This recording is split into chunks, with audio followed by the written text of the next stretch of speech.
Romanos capítulo 2, de 14 a 16.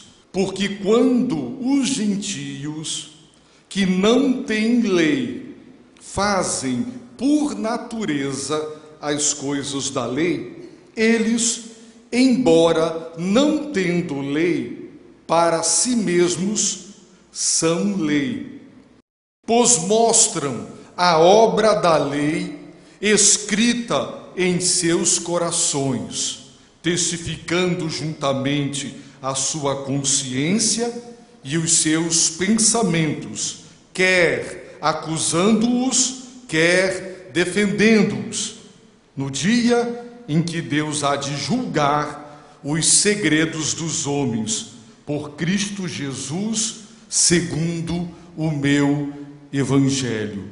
Palavra do Deus Todo-Poderoso. Querido Senhor, confiando no poder do Teu Evangelho, rogamos a bênção do Espírito Santo, o testemunho interior do Espírito Santo, para que haja, Senhor, salvação de vidas e edificação na Tua presença. Concede-nos essa graça, Senhor, em nome de Jesus. Amém.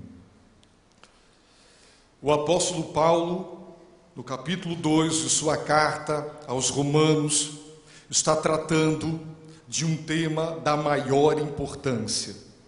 Ele está tratando do tema do juízo final. Ele está abordando o tema do julgamento final. Ele está tratando de um tema que hoje raramente é abordado nas pregações, no ensino e nos cultos das igrejas, porque não se trata de um assunto popular, interessante e motivador. Parar para pensar que um dia toda a humanidade, sem exceção, estará diante do tribunal, do Supremo Tribunal Celestial, diante do justo juiz, e cada um de nós será justamente julgado por Deus. Neste capítulo, o apóstolo já nos ensinou algumas verdades preciosas sobre o juízo final. E a tese básica do capítulo 2 é que o juízo final será justo, porque Deus é justo, Deus ama a justiça, portanto o juízo divino é justo, e naquele dia Deus fará justiça.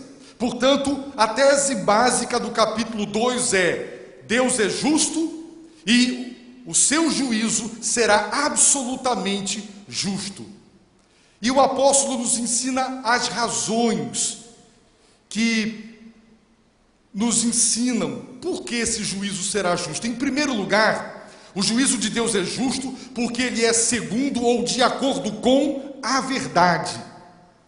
O juízo de Deus será justo porque ele será segundo ou de acordo com as obras de cada um. O juízo de Deus será justo, é justo, porque ele é imparcial e sem favoritismo. O juízo de Deus é justo porque ele é segundo ou de acordo com a revelação que cada um conheceu, a revelação da lei que cada um conheceu.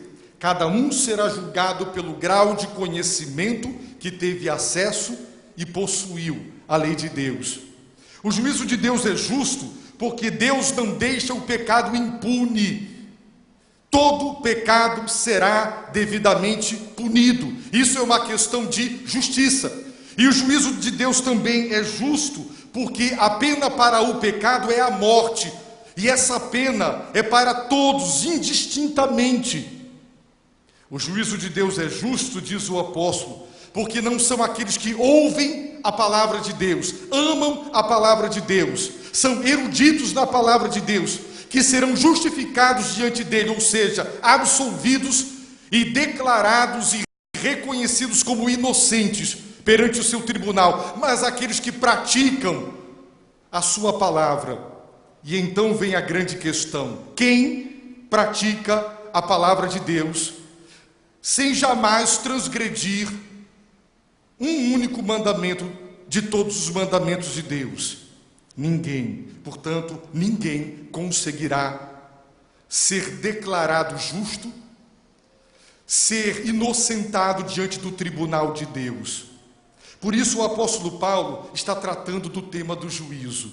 E há uma questão que sempre incomoda a todos nós, a questão das nações, das civilizações que existiram antes de Cristo e depois de Cristo, que nunca tiveram acesso à revelação de Deus, dada à nação judaica, a lei de Deus, e nem a revelação máxima e plena de Deus em Cristo Jesus, quando a luz raiou em toda a sua plenitude. E muitos perguntam, e aqueles povos, aquelas nações, aquelas tribos, que nunca tiveram acesso à verdade de Deus, à lei de Deus, ao evangelho de Deus, o que será delas? O apóstolo Paulo tratou disso de manhã, nós vimos, e continua tratando agora à noite. E sabe o que ele nos ensina? Que todos pecaram, todos. Aqueles que conheceram a revelação de Deus, o Antigo Testamento, e aqueles que conheceram também o Novo Testamento. Mas também toda a humanidade que nunca teve acesso à revelação, à palavra de Deus, à lei de Deus, quer a do Antigo, quer a do Novo. Todos pecaram, inclusive aqueles que nunca ouviram falar a palavra de Deus. Ora, de acordo com 1 João capítulo 3, verso 4, ali nós temos uma definição do que é o pecado. E lá está escrito que pecado é anomia, ou seja, sem lei. Quando eu digo que alguém é anormal, quando eu digo que alguém é apático, quando eu digo que alguém é acrítico, eu estou dizendo que lhe falta o posicionamento, a postura crítica, a normalidade, a nomos, sem lei, ilegalidade, pecado. É a falta de lei, porque o homem, ele ignora a lei de Deus e por rebeldia vive transgredindo os mandamentos de Deus. Portanto, o que é pecar é transgredir os mandamentos de Deus. Então vem a pergunta: se nações, povos e tribos nunca conheceram a lei de Deus, como poderiam ter transgredido uma lei que não conheceram? E se não transgrediram uma lei que não conheceram, não podem ser considerados culpados, logo também não poderão ser condenados. Mas a Bíblia está dizendo aqui no capítulo 12 de Romanos que todos pecaram, ou seja, todos transgrediram as leis de Deus. E aí o apóstolo deixa claro uma coisa, que Deus escreveu 2 vezes a sua lei. Sabe onde ele escreveu primeiro a sua lei? Na própria constituição do ser humano. O ser humano é, por natureza, um ser moral, um ser ético. E ele tem esta natureza ética e moral que o torna capaz de distinguir entre o que é nobre e o que é vil, o que é digno e o que é indigno, o que é elevado e o que não é, o que é certo e o que é errado, o que é o bem e o que é o mal. Esta capacidade de distinguir e de julgar, de fazer juízos de valor, atribuindo maldade ou bondade, erro ou acerto, é uma evidência de que ele é um ser ético, é um ser moral. Sabe por quê? Porque Deus o criou à sua imagem e semelhança. O homem não é idêntico a Deus, mas o homem é semelhante a Deus. O homem é como Deus é, porque assim Deus nos fez, para que pudéssemos ter comunhão com Ele. Nenhum outro ser, nenhum animal, nenhum pássaro, nenhum peixe é capaz de tratar e lidar com Deus de pessoa para pessoa. E nenhum outro ser é capaz de representar Deus.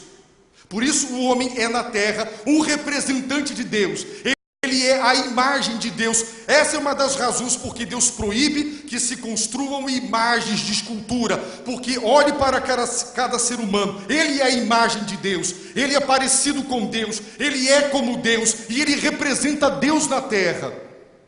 E Deus é um ser moral, e ele nos fez como ele é, morais, éticos, capazes. Todo o direito que há no universo, todos os códigos que existem, eles são produto da moralidade humana. Mesmo que nunca as nações, povos e tribos tiveram acesso à revelação do Antigo e à revelação do Novo. Por isso Paulo diz que Deus escreveu 2 vezes a sua lei. Uma na própria natureza humana. O homem sabe naturalmente o que é certo e o que é errado. E quando ele faz o que é errado, então sabe o que acontece? Ele está transgredindo a lei que Deus gravou no seu coração. Portanto, ele é um pecador e Deus não deixa o pecado impune. E por uma questão de justiça, Deus punirá o pecado. E o salário do pecado é a morte. Por isso a Bíblia diz que quem pecar perecerá. Toda alma que pecar, essa morrerá. Portanto, quem nunca ouviu o Evangelho, a palavra de Deus, é tão transgressor quando quebra os padrões de justiça, os padrões de moralidade que existe sobre a face da terra, tanto quanto o judeu, a quem Deus se revelou de forma toda especial por ser o povo eleito, e agora a igreja em Cristo Jesus e através do Novo Testamento. Todos pecaram. No entanto, a justiça de Deus se revela, diz o apóstolo, sabe como? Deus julgará as pessoas de acordo com os padrões que elas tiveram acesso e elas conheceram. Portanto, aqueles que nunca tiveram acesso à lei escrita de Deus, à revelação especial de Deus, elas não serão julgadas por essa lei que não conheceram, nunca ouviram e nunca leram. Elas serão julgadas pela lei que Deus gravou, Deus embutiu, Deus inscreveu em sua natureza.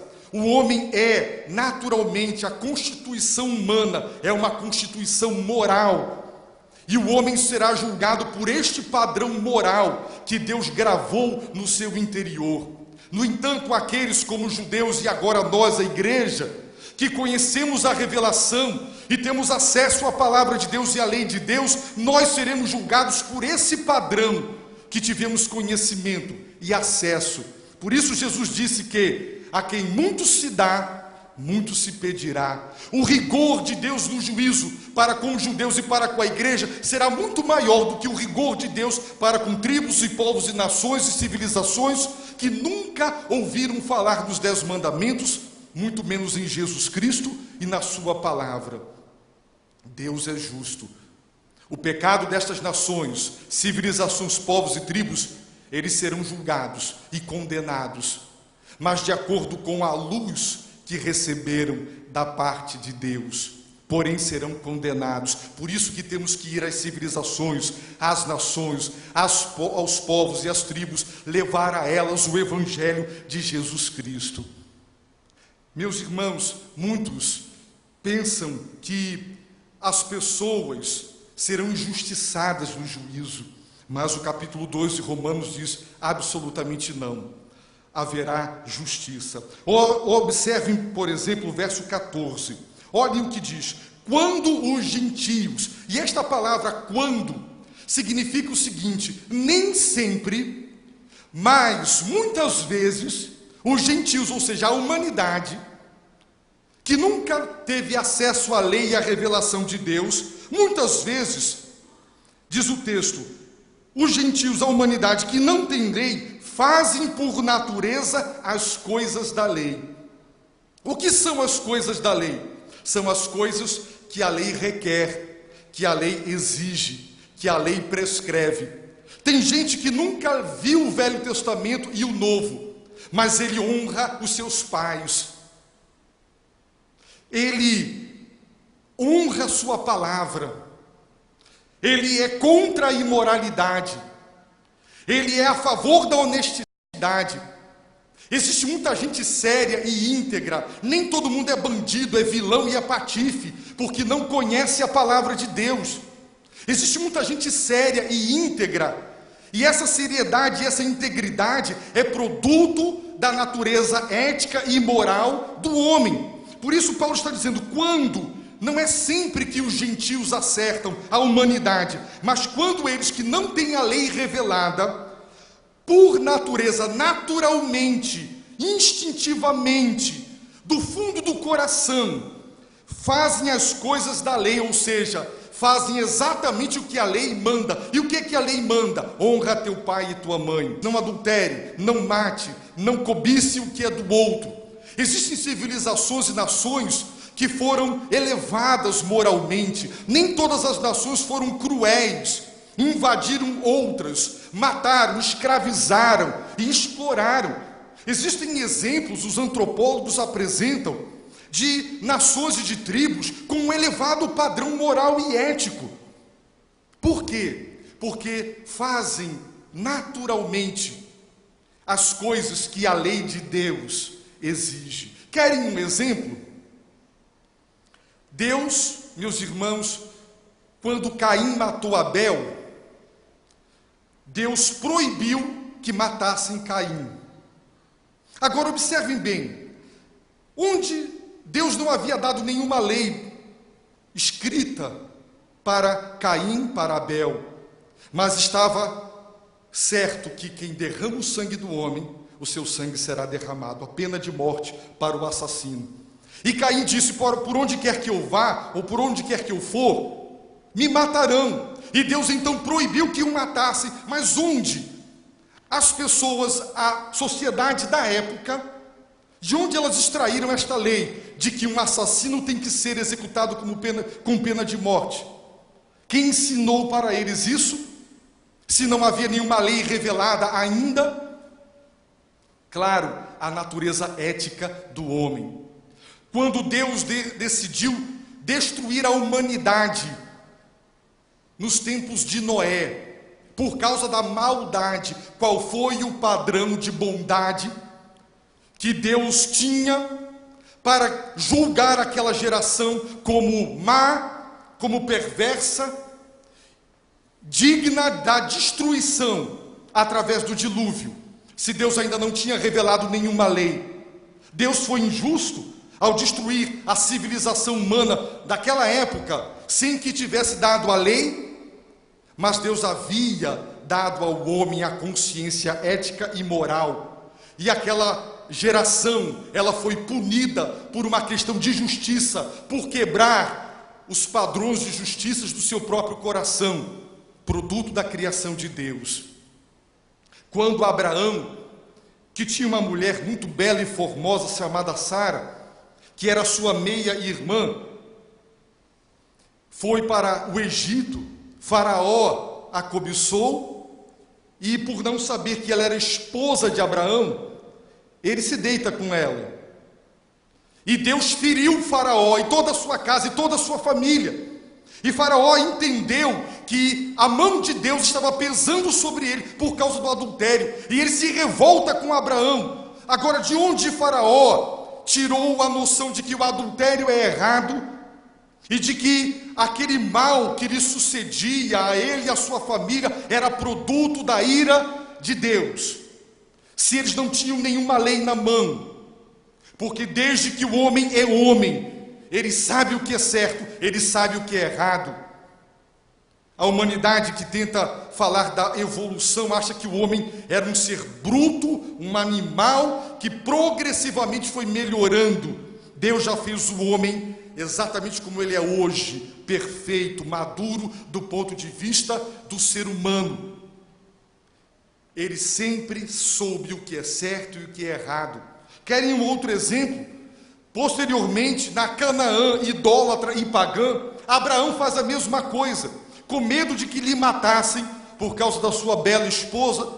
Volta Abraão a dizer que ela é apenas sua irmã, e o rei Abimeleque vai tê-la para si como mulher. Mas Deus se revelou a ele, a um pagão idólatra, em sonho, dizendo que Ela era esposa de Abraão, e Deus não permitiu que ele a tocasse, mas deixou claro, através daquela revelação, que se ele não obedecesse, a pena seria a pena de morte. E Abimeleque obedece à revelação e diz: Abraão, por que você fez isso comigo? Eu não sabia que ela era tua mulher. E Abimeleque diz a Deus: o Senhor matará uma nação justa e um rei justo como eu? Eu não sabia que ela era esposa dele. E Deus disse: por isso eu me revelei a você, e eu não permiti que você a tocasse. Onde Abimeleque aprendeu esses padrões de moralidade? Se a lei não havia sido dada, só foi dada 400 anos depois, através de Moisés no Monte Sinai. Ló, a cidade de Gomorra e de Sodoma, o próprio Ló, de onde Ló extraiu o princípio ético da hospitalidade, a ponto de querer entregar suas 2 filhas virgens para um bando de imorais e pervertidos, mas para manter a integridade de um homem que ele havia recolhido debaixo do seu telhado. De onde estes padrões elevados de moralidade haviam sido extraídos e aprendidos? Se Deus não tinha dado a lei, mas Deus sempre gravou no coração do ser humano a sua lei. Deus a escreveu nas 2 pedras dos 10 mandamentos, mas antes ele escreveu no coração de cada ser humano a sua lei. Portanto, quando você lê a lei de Deus na Bíblia, há uma harmonia, o nosso interior endossa, e dizendo: é verdade, isso é a verdade. Também é verdade que os padrões de moralidade são culturalmente determinados e influenciados, mas há, com certeza, um núcleo comum do que se tem como certo e errado, digno e indigno, nobre e vil, que é comum a todos. Por exemplo, os direitos universais. Leiam sobre isso. Irmãos, o homem é um ser ético, moral. Ele é tão ético que ele é capaz de julgar a própria lei dos homens. A lei deveria apenas legalizar a moral, porque o homem é um ser ético, ele é capaz de julgar a lei que o próprio juiz usa para o julgar, porque ele é um ser ético, porque nem tudo que é legal é moral, e nem tudo que é imoral é ilegal. Existem salários absurdos dos marajás, que é absolutamente legal, não é roubo, mas do ponto de vista moral, é vergonhoso, é imoral. Existem coisas que são consideradas do ponto de vista da lei ilegais, mas do ponto de vista da consciência ética, elas são morais. Sócrates, por exemplo, como cidadão, ele se submeteu à lei do Estado e se recusou a fugir e morreu por envenenamento. Mas como ser moral, ele contestou o status quo. Ele se recusou a fazer parte e a endossar uma sociedade que ele julgava errada. E por isso, meus irmãos, ele sofreu. Por quê? Porque um homem é um ser moral. Ele pode e deve julgar a lei. É verdade que a lei pode condená-lo, mas existem leis injustas, imorais, vergonhosas, que dão legalidade à imoralidade. Portanto, o homem é um ser moral, e Paulo está dizendo: olha, aquelas nações, civilizações, povos e tribos que nunca conheceram a palavra de Deus, a lei de Deus, a verdade de Deus, elas não estão destituídas de lei. A lei está escrito dentro delas. Quando elas honram pai e mãe, quando elas honram a palavra que dão, quando defendem a justiça, a família, elas estão fazendo exatamente o que a lei requer, embora eles não tenham essa lei escrita. E sabe o que isso prova? Prova que eles são lei para si mesmos. O homem tem a lei dentro de si, ele a conhece, ele a transgride. E pecado é transgredir a lei, não importa se é a lei escrita em tábuas de pedra ou na palavra de Deus. São as leis morais, as leis éticas do coração e da própria natureza humana. Por isso serão julgados de acordo com a lei que conheceram e o padrão que tiveram acesso. Deus é justo quando julga. Quem pecou debaixo da lei, conhecendo-a, será julgado pela lei que conheceu. E quem pecou desconhecendo a lei revelada, será julgada pela lei natural, a lei do coração, a lei que Deus embutiu, inscreveu no coração do ser humano. Quando os gentios mostram, quando eles fazem naturalmente tudo o que a lei manda, sem conhecer a lei, diz Paulo, sabe o que eles estão mostrando? A obra da lei escrita em seus corações. Sabe o que é a obra da lei? Todas as obras que a lei requer, todas as obras que a lei exige, todas as obras que a lei recomenda, principalmente os 10 mandamentos. E sabe o que mais diz o apóstolo? Vocês querem uma prova de que toda a humanidade tem a lei de Deus e é responsável em obedecê-la e dará contas pela sua desobediência? Paulo, então, no imaginário, ele fala de 3 coisas: os corações, a consciência e os pensamentos. E ele diz que, testificando juntamente a sua consciência, Deus deu ao homem, além da natureza ética moral, que o capacita a discernir entre o certo e o errado, Deus lhe deu um alerta interior, Deus lhe deu um aliado. A consciência, ela existe e ela se manifesta para julgar as nossas próprias atitudes, a nossa própria consciência. Quando nós transgredimos as leis morais e éticas, a consciência nos acusa. A sociedade moderna, por causa da psicologia, tentou condenar todo e qualquer sentimento de culpa, mas o sentimento de culpa, quando é uma consequência de termos rompido o mandamento de Deus, uma lei moral de Deus, ela é saudável e ela está sinalizando que nós estamos errando, que nós erramos. É por isso que temos remorso. É por isso que Judas, ganancioso, ele devolveu o dinheiro da traição. E ele se enforcou porque ele foi condenado no tribunal da sua própria consciência. Deus nos deu a consciência e ela faz um papel de um promotor que acusa quando transgredimos a ética divina que ele gravou dentro de nós, ou a própria lei escrita, revelada, que nós temos acesso. A nossa consciência nos absolve, nos parabeniza dizendo: parabéns, você acertou, você foi ético, você foi justo, você foi correto no que fez. Mas ela também nos denuncia dizendo: impuro, você não fez, mas você no seu coração cobiçou. Todos nós vivemos esse dilema interior de uma autoacusação ou de uma autoaprovação, porque a consciência julga as nossas próprias atitudes e motivações do coração. Paulo diz: e os pensamentos, acusando-os, quer defendendo-os, ou seja, as nossas racionalizações, são as desculpas que nós inventamos para tentar justificar os nossos erros, ou são as justificativas que querem nos excusar daquilo que está errado. O fato é que os nossos pensamentos, eles podem ser uma maquinação inteligente para simplesmente fazer com que nós nos sintamos melhor apesar do erro.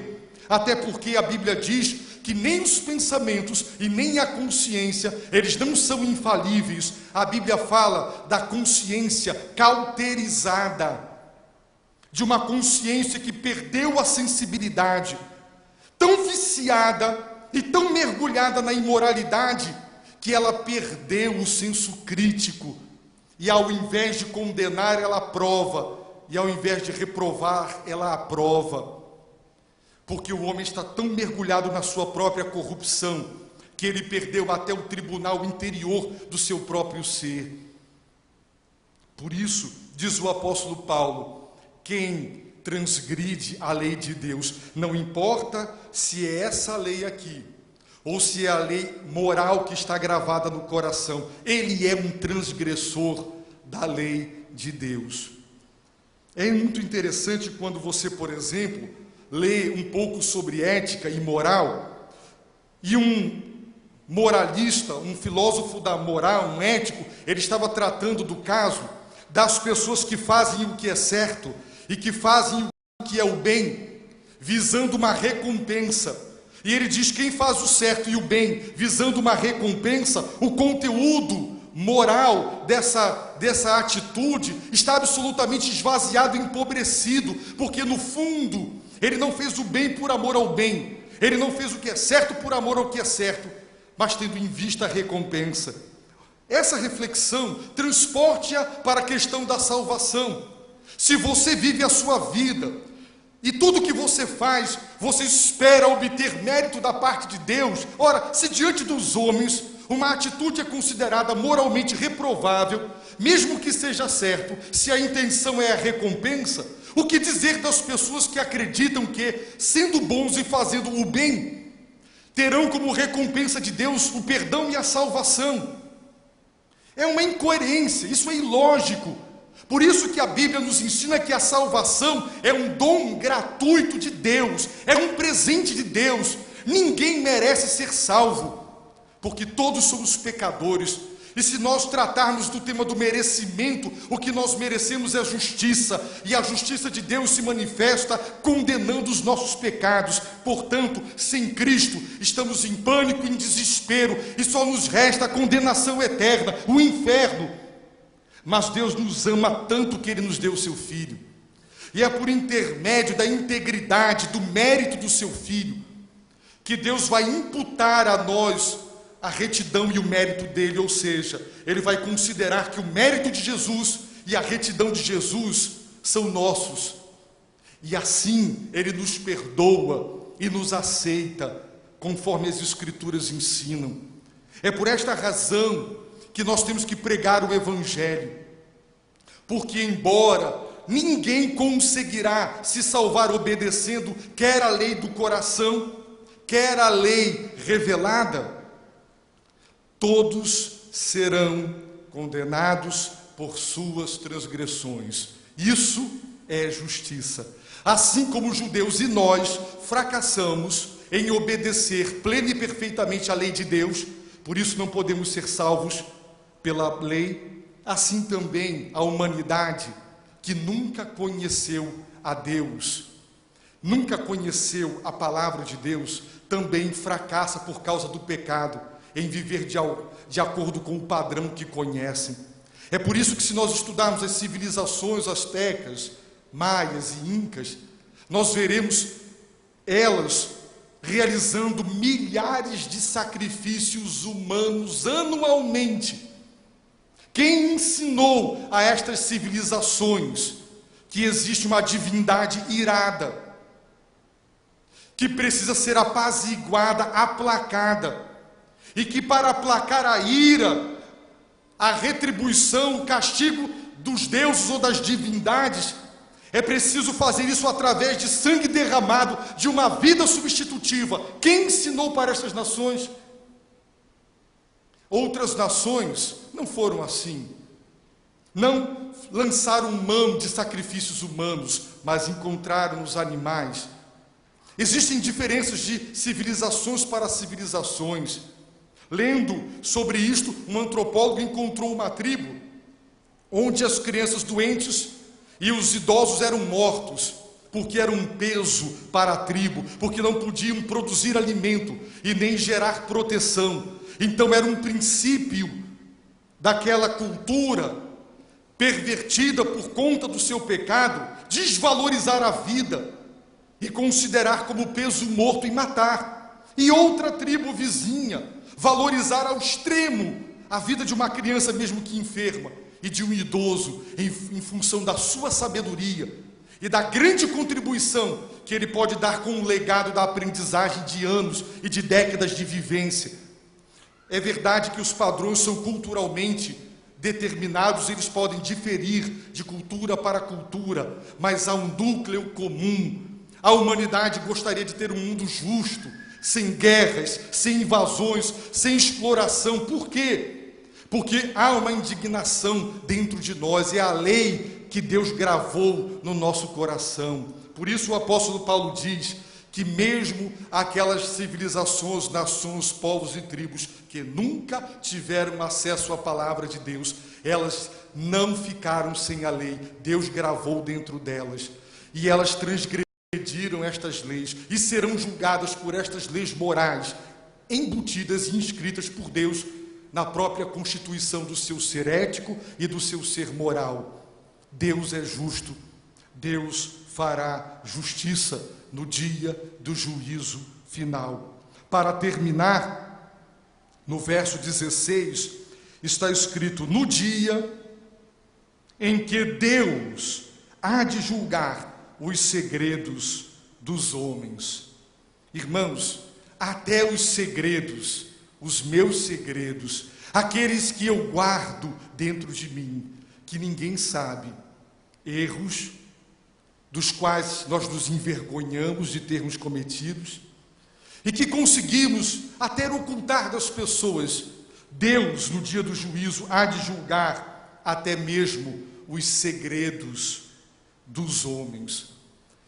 Jesus disse que de toda palavra frívola que sair da nossa boca, nós seremos julgados por Deus. Os irmãos querem ver? Ouçam o que a palavra do Senhor diz: portanto, nada julgueis antes do tempo, até que venha o Senhor, o qual não só trará à luz as coisas ocultas das trevas, mas também manifestará os desígnios dos corações. E então, cada um receberá de Deus o seu louvor. Jesus disse que não há nada oculto que não será revelado. Tudo virá à tona. Toda a verdade brotará. Tudo emergirá do fundo do lago. Não importa quantos quilômetros de profundidade tenhamos conseguido jogar lá os nossos segredos, os nossos erros, tudo virá à tona. Deus trará tudo à luz e nós seremos julgados. E cada um receberá de Deus o seu louvor. E sabe quem julgará?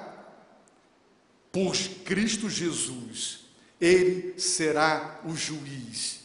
Paulo, meus irmãos, escrevendo e falando, primeiramente Pedro, na casa de Cornélio, um centurião romano, ele disse que Deus nos mandou pregar ao povo e testificar que ele, Jesus, é o que por Deus foi constituído juiz dos vivos e dos mortos. Deus, o Pai, o constituiu juiz dos vivos e dos mortos. Paulo, no capítulo 7, pregando em Atenas, ele diz: mas Deus, não levando em conta os tempos da ignorância, manda agora que todos os homens, em todo lugar, se arrependam, porquanto determinou um dia em que, com justiça, há de julgar o mundo, por meio do varão que para isso ordenou, e disso tem dado certeza a todos, ressuscitando-o dentre os mortos. A ressurreição dentre os mortos é a prova de que Jesus é aquele por intermédio de quem Deus, com justiça, julgará todos em todos os lugares. Por isso, qual é a ordem de Deus a toda a humanidade? Arrependam-se.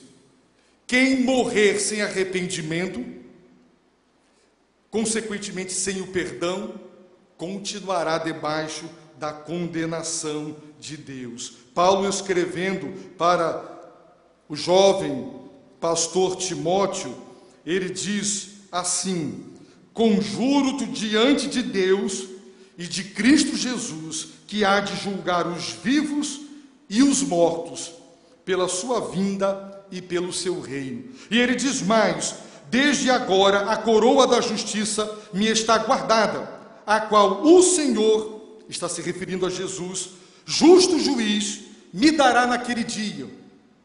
Jesus, o justo juiz. Será que Pilatos imaginava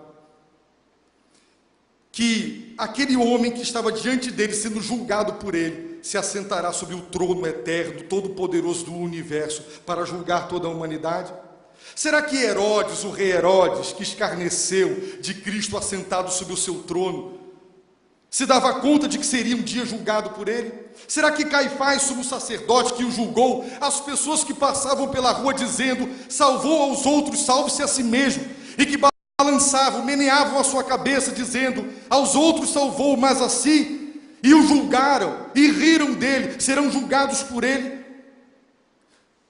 Como é bom saber que o meu Salvador, que o seu Salvador, que o Salvador será o juiz. Agora eu lhe pergunto, é muito melhor que você o encontre agora como Salvador, porque inevitavelmente você o encontrará como juiz. Se você agora se recusa a ter um encontro com o Salvador Jesus Cristo, para se arrepender dos seus pecados, confessá-los, abandoná-los e crer que Ele é o Senhor e o Salvador, queira ou não queira, goste ou não goste, um dia você estará diante dele, não mais na qualidade de Salvador. Não adiantará dizer, Jesus me salva. Ele vai dizer, o tempo da salvação era o tempo da sua vida, agora eu sou o justo juiz, eu julgo com justiça. Você não se arrependeu dos seus pecados, você não tem perdão, você está condenado. No dia em que Deus há de julgar os segredos dos homens por Cristo Jesus, segundo disse Paulo, o meu evangelho. Paulo disse que o evangelho é de Deus, é de Jesus Cristo, mas é também o meu evangelho. É isso que cada um de nós precisa dizer, o meu evangelho. O evangelho bíblico, apostólico, o evangelho de Cristo, contém a mensagem do juízo final. O evangelho barato, empobrecido, esvaziado, que não é evangelho, que está sendo pregado hoje, para atrair as multidões, para tirar dinheiro das pessoas e para enganar as pessoas, esse falso evangelho, porque não é o evangelho que está sendo pregado. Ele excluiu, ele subtraiu do evangelho a mensagem da ira, do juízo, do justo juízo de Deus, porque essa mensagem não é popular, não é agradável de se pregar, não é agradável de se ouvir, mas subtraindo esse componente essencial que integra, que compõe o evangelho, que é o da justiça divina, nós estamos apenas contribuindo para que as pessoas morram nos seus pecados e não tenham uma oportunidade válida de salvação. O evangelho de Paulo é a carta aos Romanos. A carta aos Romanos, do capítulo 1, verso 1 ao último capítulo, é o evangelho de Jesus Cristo. Esse é o evangelho que nós precisamos crer, defender e pregar. Esse é o evangelho bíblico, disse Paulo, o meu evangelho.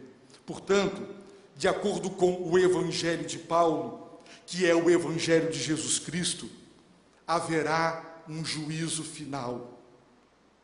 Ele será justo. Por quê? Porque Deus julgará de acordo com a verdade. Porque Deus julgará de acordo com a obra de cada um.